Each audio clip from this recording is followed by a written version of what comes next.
Welcome to Closer to Venus. I'm Johnny Burke. Today's guest is Corbie Mitleid. She is a certified tarot master, certified psychic, trained medium, and ordained minister. Her work is showcased in Robert Schwartz's breakthrough series, Your Soul's Plan, Your Soul's Gift, and Your Soul's Love, which highlights her ability to retrieve past lives and help her clients understand pre-birth planning. Corbie, welcome to the program. It's great to be here. Thanks for asking. How did you get interested in past lives?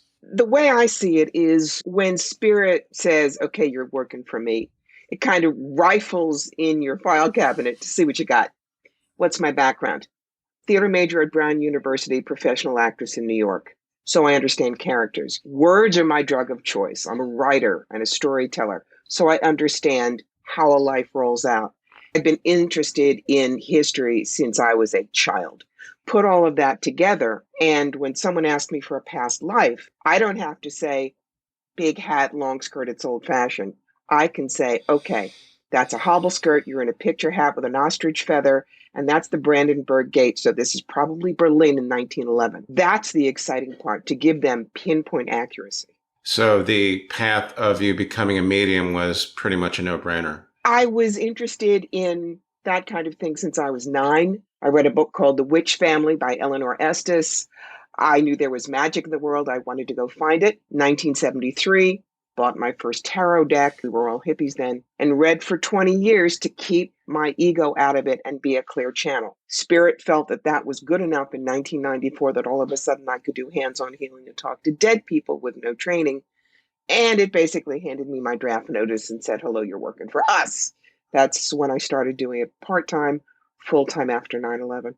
Speaking of talking to the dead, were you able to sense spirit or spirits as a child, or did that come later? Nope, no. As I was doing my own past life investigations, I began to be able to sense discarnates. In about 1991, I was working with someone out in Colorado who also had a World War I connection. And we saw things, we had things happen in the house that were too coincidental and too focused to be anything else but specific discarnate souls.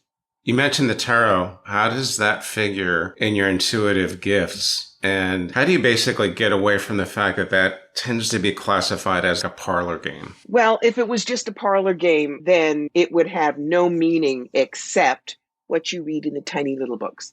I'm a certified tarot master. I've been reading it for over half a century. When you are that familiar with the cards, you recognize that there is allegory in them for storytelling, and that the cards don't always have the exact same meaning for everybody. Here's an example. The Devil card. People see this and think, oh my God, horns and a tail. What I explain to them is, no, it means you are probably being bedeviled by something, someone, or some situation, or holding yourself back from your highest and best. When they understand it that way, there is nothing to be scared of. And so you tell the stories and you give the details. When someone says to me, I want to look at my new store that I'm opening, I don't flip a couple of cards and say, wait until January and fire the redhead. It's multi-spread. Then the energy around the business, the brick and mortar location, how to market it, clients, competition, staff, finances, what they need to know, and best possible outcome. You can't do that if all you do is read out of the tiny book. You give them empowering information. You don't soft pedal, but you also make sure that they know they're in charge of their own life, not you. We are the toolbox and we hand it to you, but we're not the repairman. Is there any specific order that the cards are read, or does the presentation depend on the energy between you and your client? Depends on the question. When you sit down with me, first thing I'm going to say to you is, okay, what's the most important thing you want to get out of your knowing today? Because I'm fast and I'm practical, but I could read 2/3 of your life. And if what you really want is something I didn't get to, you'll leave going, she was terrible. She didn't know anything. So we focus on what you want. If you say, I don't know, there is a classic 10-card Celtic spread. Everybody sees it in the bad movies. We go there. But when you have specifics, it is not just tarot, but I also use oracle cards. And I have about 8 different decks. Each one of them has their own purpose. The key is to tell the story to the client, to show them what's behind things as well as what is in front of them. So people love stories and they're visual. I can tell them you really need to move away from a situation. But instead, if they look at the Six of Swords card, which shows a woman in a boat who is grieving, they can look at the allegory, I can explain the elements, and the message gets through to them much more completely and much more compassionate. Let's talk about the books of Robert Schwartz. It seems to be that his work picks up where Dr. Michael Newton left off. How did you get involved with that? Interestingly enough, back in 1999, 2000, Rob put out a notice that he wanted to work with people who remembered past lives or could reach them. And so when he and I talked, he realized that I did have a very strong gift for past lives. And when he asked me to be one of the examples in the book, I'm actually Doris, who had cancer. We found out that I had an actual talent for channeling people's higher selves, their oversouls, if you will, to talk to. So that cemented my part in the book. I also introduced him to Stacy Wells, who is one of my best and longest friends. She is, as far as I know, the only one in the world who actually sees the pre-birth planning situation. The way I explain it when people say, well, what's the difference in the two of you? Stacy is the brilliant technical surgeon. She reaches in, pulls something out and says, this is your karmic challenge. This is what you need to look at. I am more the priest, inspirer, storyteller. I'm the one who macrames down your past lives. We talk to your higher self if it chooses to come in, and then we see how you can move forward in your life with this new information. Oversouls, is that the same thing as a spirit guide or not necessarily? Let me give you an audiovisual aid. Put your hand up, put the palm towards you. Your palm is your complete soul. Everything you are, were, will be. Fingers are like your incarnation. Notice they're much smaller than the soul. So certain aspects of our soul animate these personalities. And of course, it's always connected to source. So the oversoul is literally your full soul self, your higher self. Okay. When we go into life in between lives, when we plan our next incarnation, does a portion of the oversoul stay in that space while we come back down to earth? Oh, of course. Of course. Okay. Let's take my mother as an example. My mother was an alcoholic, cross-addicted with barbiturates. I had a traumatic and very rough childhood. But while the personalities were doing their little things down here to fulfill my pre-birth plan, most of her soul and most of my soul are upstairs sharing a bowl of popcorn watching the show. The way I try to explain souls versus personalities is I use the example of Matt Smith. Matt Smith, the actor. He was the 11th Doctor in Doctor Who. Yeah, he's my doctor. Crazy, funny best friend. But as soon as he hung up the bow tie and suspenders, he moved over to The Crown, where he played the young Prince Philip. Totally different person. Matt's the soul. The two parts he played are like incarnations. When people understand that, they also understand why when a Bible thumper comes up to me and says, well, God says we're only down here once. I completely agree with them because my soul has been down here hundreds of times.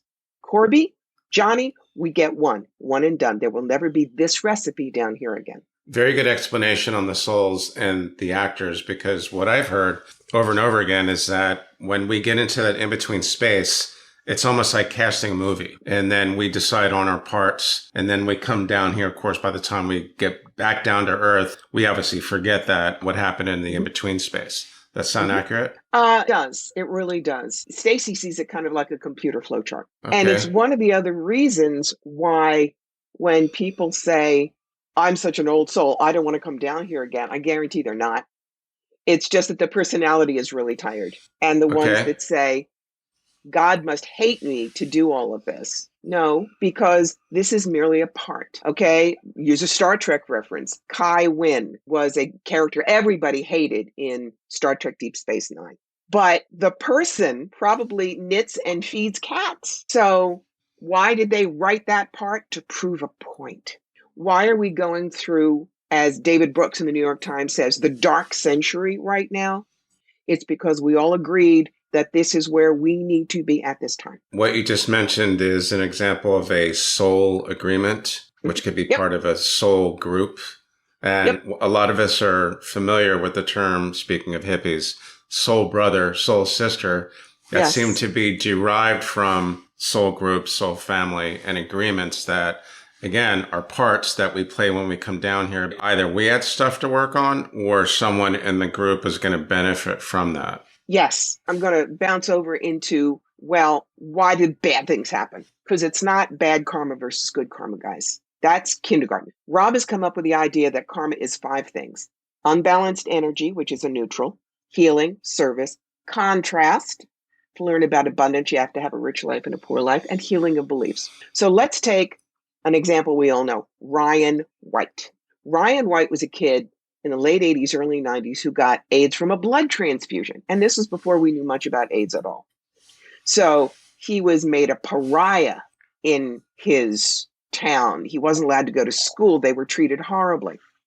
In the meantime, you've got Elton John over in England, drinking, drugging, promiscuity, basically driving himself into the ground. But then he meets Ryan and becomes friends with the family and does a great deal for them while Ryan is alive, being massively impressed with Ryan's compassion and good humor and strength. When Ryan dies, Elton plays at his funeral. Ryan inspires him to get clean and sober, which he's been for over 30 years. And then Elton starts the Elton John AIDS Foundation for HIV and AIDS research globally, which has now raised over $500 million. Ryan White's karma was that of service. His soul said, tough like short life, but look what could result from this with Elton.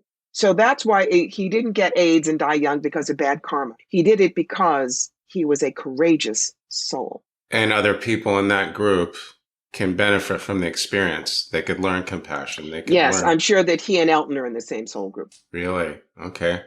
Do you know anybody else that you could definitely say beyond a shadow of a doubt, this person and that person were part of a soul group as well? I haven't really thought much about it. I can only say within my own experience, my father usually comes in as my best friend. The one who came in as my father this time. And he tends to shepherd me through the death experience. I die before he does. This time when we were playing out the what ifs, I knew that I would need a best friend as a father because I had set up some really tough stuff for myself. He agreed. It was the first time I'd ever been with the soul that was my mother. But dad and mom had lots of karma together. So that's tangential. Dad was in the soul group that had mom and me. He and I a long time, she and he a long time, but she and I for the first time. You can do that. It's like a Venn diagram if you think about it. The person here is part of 2 soul groupings. Groupings? Yes. Okay. And soul groups can be anywhere from a handful of people to several hundred or even more. Yes. Yes.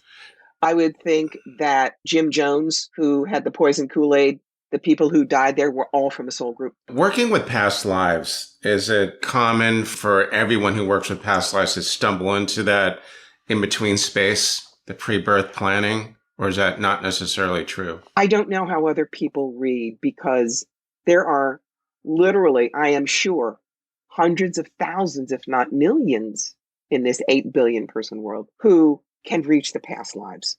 So I don't know how they do it. I just know what I do works for my clients and worked for Rob. Speaking of mediumship readings, is that an avenue for your client to see the in-between space, or is that only something you were able to see? I don't look at the in-between space there.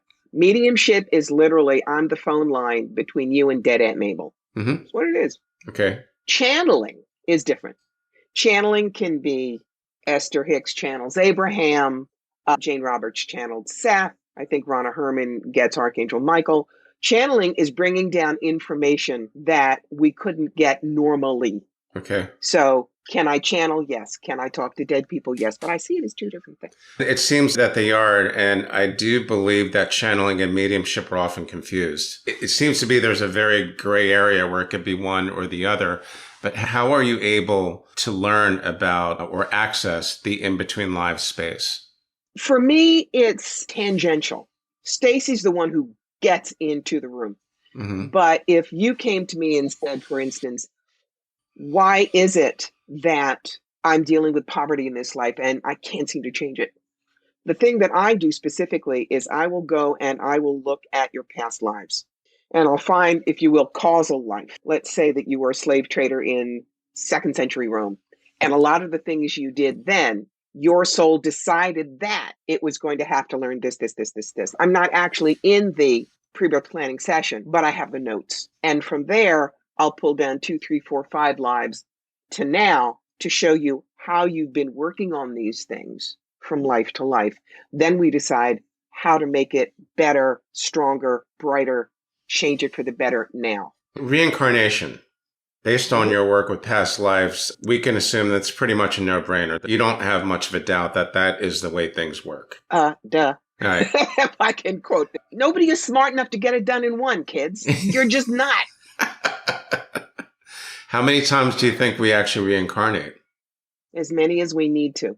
Some people love it, and some people, the numbers don't matter. That's ego.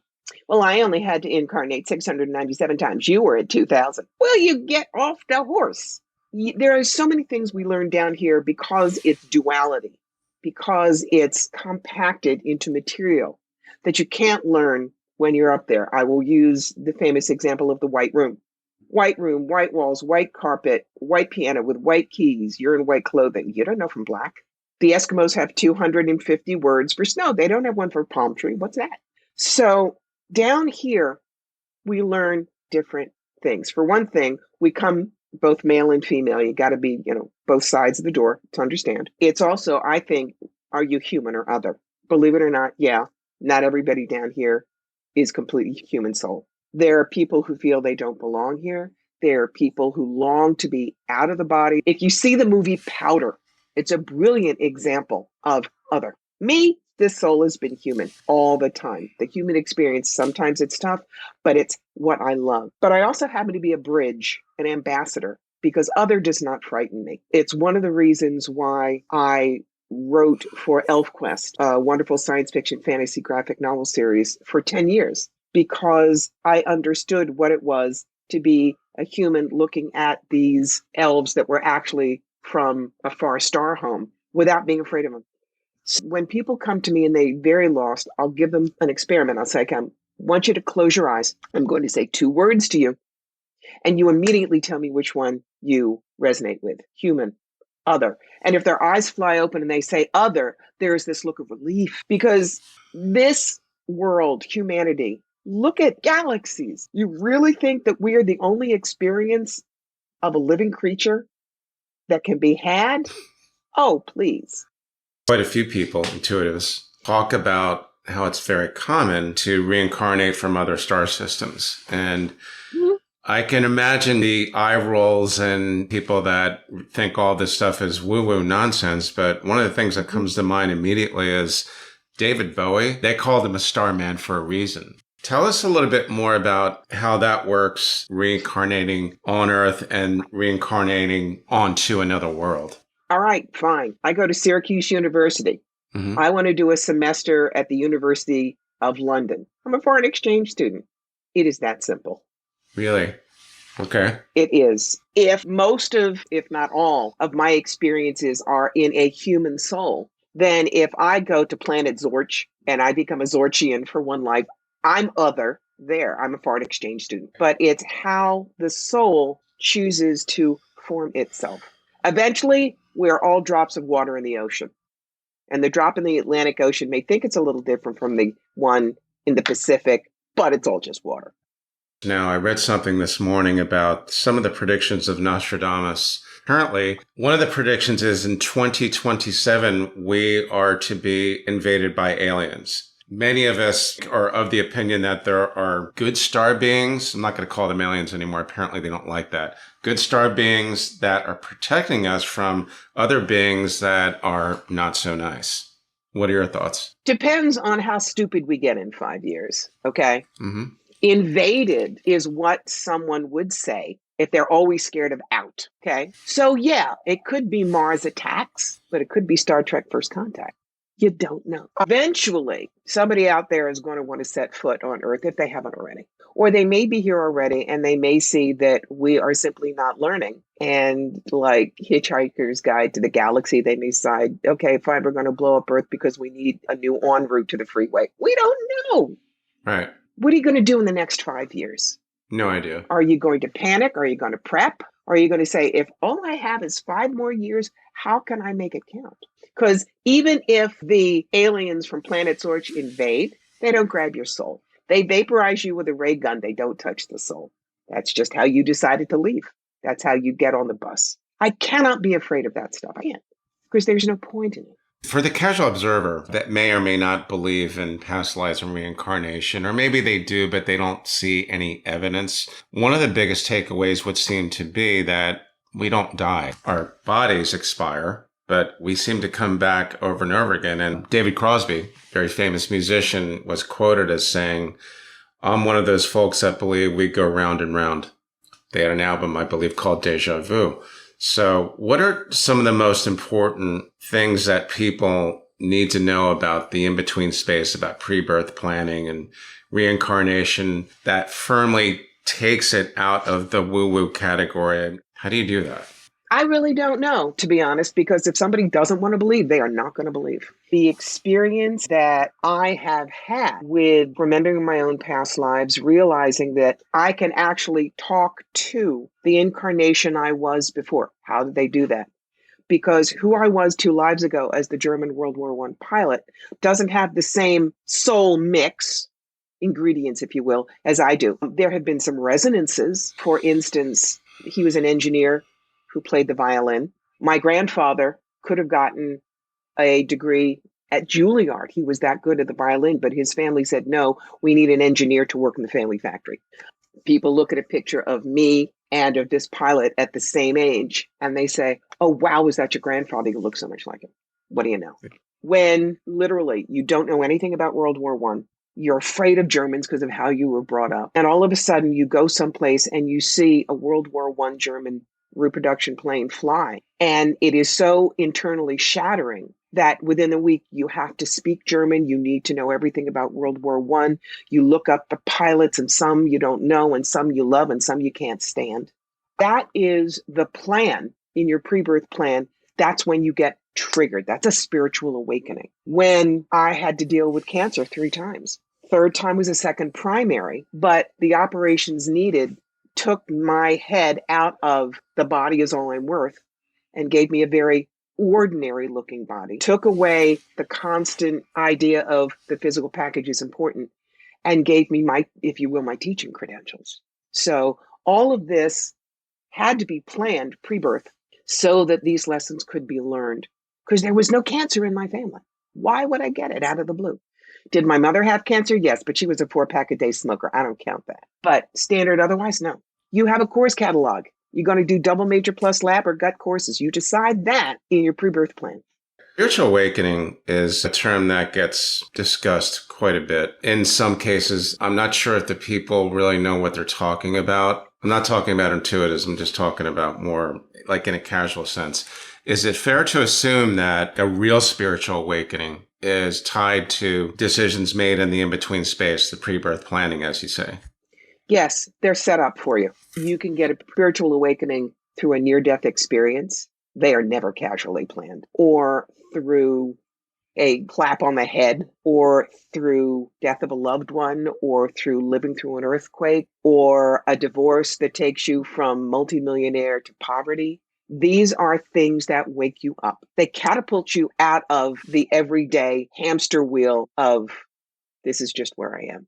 They make you look at the world differently. Going back to reincarnation, one of my favorite questions, I get a different answer almost every time. Why is it when anyone goes to a typical Catholic church, someone brings up reincarnation and everybody gets quiet, or they change the subject?